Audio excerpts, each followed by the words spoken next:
Well, hello folks, it's me. This is a pre-recorded video because I don't know what stage that I'm going to be at this week. Obviously I'll keep you posted in the group live, but I'm not sure whether I'm going to be in hospital having the baby or I'm going to be out, or which way I'm going to be. So that's why I just wanted to make sure that I have my video done and that you're not going to miss out on the information. So this is going to be the talk of the week of the 5th of December. So this will be in your pack along with the recipes for that week. And the recipes is pistachio and cherry cookies, which is absolutely lovely. And clementine and vanilla porridge with citrus salsa. Okay, so this is a nice little one for winter. The cookies is going to be a godsend when it comes to a cup of tea or coffee to keep us going. And even to bring them out if we're having coffee out with friends or family. So this week, I hope that we're after getting on okay over the past 2 weeks, not physically being weighed, and that we're staying on track, trusting the process and believing in yourself, that you're putting in the groundwork. And as long as we're putting in the groundwork and giving the program at least 70%, you will see a difference when you step on the scales. 100%, I guarantee you that. So this week's talk is 7 types of rest. So rest is really important, and one of the top 5 points for weight loss is rest, okay? So these are different and they're quite deep, and you're going to have to really relate these to yourself on your own weight loss journey and ensure that you are practicing this, okay? Because sometimes we can read or hear the information that's given at class, but really are we applying it to ourselves and relating it to our own weight loss journey? So up first is obviously your physical rest, and in there what you have is stretching, which is really, really good for us because we're just letting the muscles stretch. Deep breaths are going in, more oxygen is flowing within the body, and straight off we just feel that was lovely. So even like that, while we're listening to the video, what we might do if we're sitting on a chair, or might just stand up, bend the body over as far as can go, don't overexert, put the arms down to the floor and then right back up above the head, and do a couple of those, and you will notice the difference of stretching within the body. That's why yoga and Pilates is really good. Also in there is sleep or nap, so a little 40 winkies where you can is important. And even if we're not asleep, that 40 winks, that just rest period of, could be sitting in the car, could be listening to the sea, could be sitting in the park, could be sitting on a bench in the park, could be just lying on bed, lying on the sofa, to have that little switch and just to be able to relax. Also massages are good, okay? So where you can get those is really good. Full body, half body, neck and shoulders, something for you. And I think that should really be part of our treat, that we have a massage regularly. Maybe every time we lose 10 pounds or we lose a stone, invest in a good one. It doesn't have to be expensive, but one that will really work on you. Maybe look for recommendations, read reviews online. I know a couple of places as well. If you want to reach out to me, I can let you know.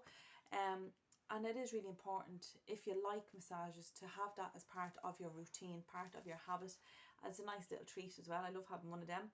2 then is mental rest. So that is also really important. It's up there with physical rest, that's why it's number 2. Social media detox. So you'll notice this year's talks have all been linked in some way back to social media, Instagram, Facebook, emails, or phones, anything like that, just to detox. There's no harm in decluttering those accounts, ones that are not relevant to you, ones that you only glimpse at every so often, or ones that don't make you feel so good, to detox.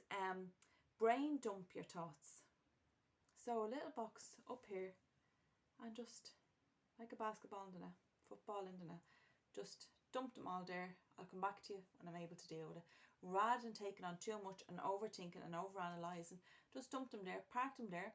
And if you can visualize that box with a key, turn the key once the thoughts are in it, hide the key, and when you're ready, take the key back out and unlock it. But once you lock it, leave it locked until you're ready for it.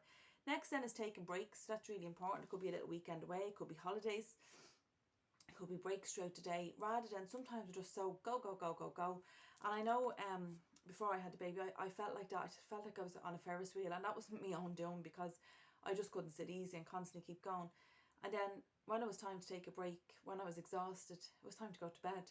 So it is important to take those little breaks, whatever the break is for you. It could be going for a walk, it could be listening to music, it could be going to a dance class, it could be going to yoga.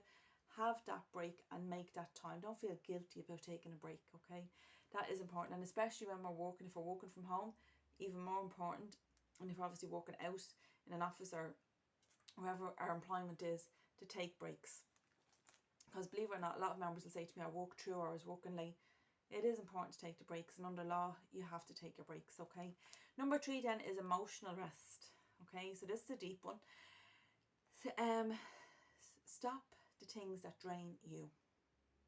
You will know what drains the battery, that leaves you running on empty, and it is important to stop it in its tracks. Okay, so it's like a train going to its destination. You have to stop, put the barriers down, stick the red light on and say, hang on a second, this is draining me and it's quite toxic, it's making me sick physically and mentally, and I need to stop that. And sometimes what I might say is I'm emotionally, physically and mentally exhausted. So those 3 things are a lethal combination. But really that power is in our hands to have this rest. Stop the comparison game as well. So that can be comparison on our weight loss journey. It can be comparison on our social media. It can be comparison with friends, family, neighbours, work colleagues. All that can be in there. You are unique. It's like the week, and we have identical twins here within the group. You are a VIP. Even the identical twins, they don't have the same DNA. They don't have the same fingerprint. So that's why you are so important. You are the VIP, and no 2 people on this whole planet is the same. Next then is journaling. So that's the emotional rest. So when you're feeling emotional, whether it's happy or sad emotions, to journal it and to write it down. I know Yvonne within the group that you often comment in class that you keep your mood journal. It's so important, and therefore when we keep a mood journal, we can compare it to our eating. Okay, so even on the back of your food diary, no one else has to see that.